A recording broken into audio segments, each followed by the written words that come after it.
Alright, hello and welcome to another Marvel Snap Theorize session. This one's going to be a little shorter because the card we're looking at is Nocturne. She's a 3/5. With the text, you can move this once. When this card moves, replace its location with a random new one. This location being the location she moved to. Um, whenever you move her for the freebie time, it changes the location, and if you were to like Heimdall, Iron Fist, or Ghost Spider this card, it would also change location on that move.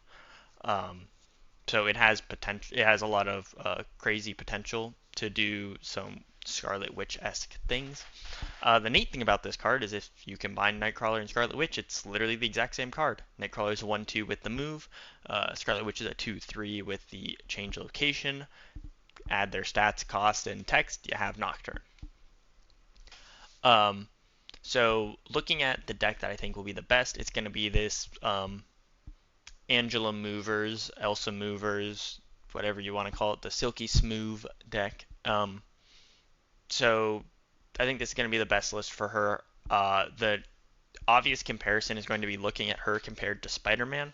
While Spider-Man might have the disruption, uh, maybe it was just me, but I've been waiting a very long time for another move card that is between Jeff and Vision. Uh, it is very nice to have complete control over where your cards go, in my opinion. Uh, Although Spider-Man can be nice, I don't like the 50-50 of not knowing where he will end up. Whereas Nocturne, you have complete control. The variability comes with the random location. However, I think this will actually be a large benefit to her rather than the downside that this power implies it might be.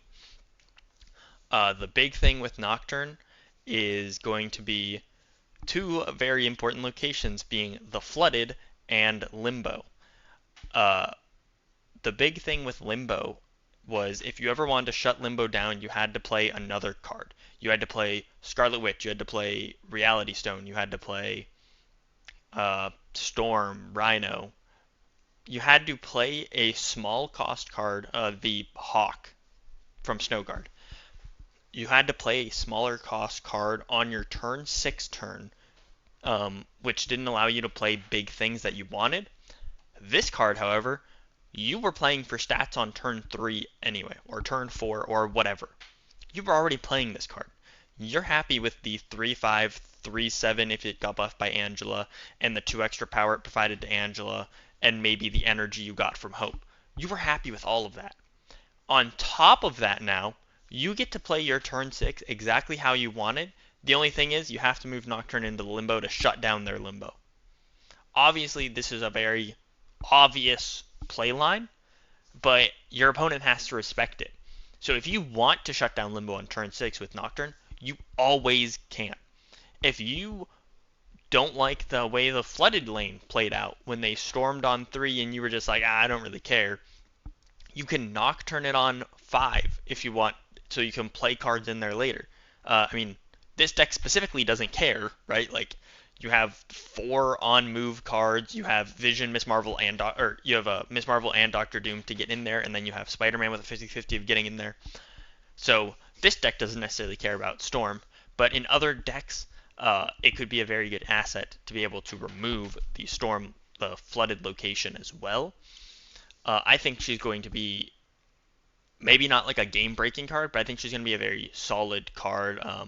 Card similar to Silk, where she's just kind of good stats, good value, good ability.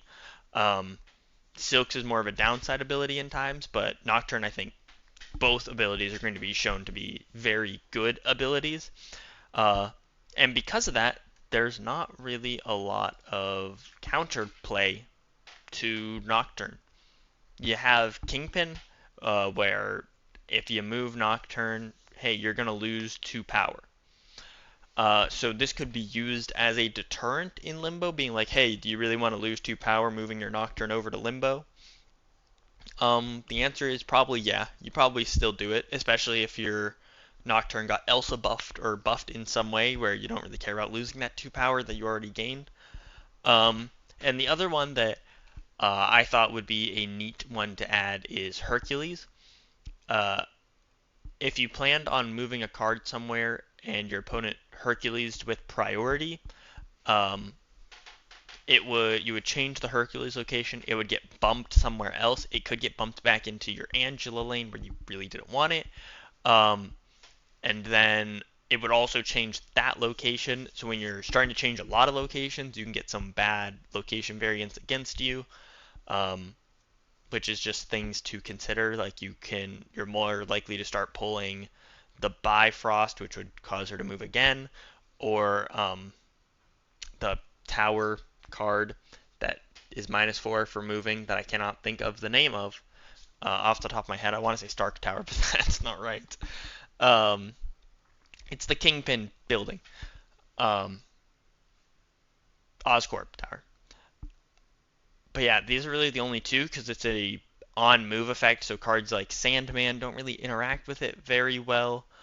Um, so there's not really a whole lot you can do to stop her. I guess Professor X is good counter. You can't get into the Professor X lane. Um, but there's really not a whole lot you can do about it uh, because it's not non-reveal, it's not non-going. I guess Red Guardian if you snipe it, but she has kind of too much power to get Red Guardianed as well. Uh, so she sits in a very weird place in the meta, which is going to be interesting to see how it plays out. I don't have a funny deck for this because, like I said, it's just kind of a good card. It's hard to build a funny deck around just a good card. The only deck I could think of is you could do your own Limbo bait stuff that I've done in the past, where you set up Limbo and then you use her to get rid of Limbo while still opening up your turn 6 play, um, which may get checked out in the future. But anyway, that's going to be it for it. If you guys enjoyed, please leave a like, comment, let me know, subscribe for future deck highlights, and I'll see you.